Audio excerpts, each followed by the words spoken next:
মৌলভীবাজারে ব্যবসায়ী ফয়জুর রহমান রুবেলকে হত্যার রহস্য উদ্ঘাটন করেছে পুলিশ। ছিনতাইয়ের উদ্দেশ্যে ক্রেতা সেজে রুবেলকে ছুরিকাঘাতে হত্যা করে জুয়েল মিয়া। দুপুরে মৌলভীবাজারের সংবাদ সম্মেলনে পুলিশ সুপার জানান, গত 7 আগস্ট সদরের শমশেরনগর রোডে নিজ দোকানে হত্যা করা হয় ব্যবসায়ী রুবেলকে। বান্ডেল থাকলে প্রতি সেনমানিতে টাকা বাঁচবে। বিকাশ সেনমানি বান্ডেল কিনে জিতুন প্রতি লেনদেনে। ঘটনার পর সিসিটিভি ফুটেজ দেখে হত্যাকারীকে শনাক্ত করে পুলিশ। পরে 17 আগস্ট শ্রীমঙ্গল থেকে অভিযুক্ত জুয়েলকে গ্রেপ্তার করা হয়।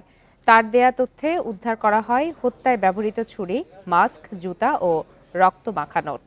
পরে জিজ্ঞাসাবাদে জুয়েল জানায়, ছিনতাইয়ের উদ্দেশ্যে রুবেল মিয়াকে হত্যা করা হয়।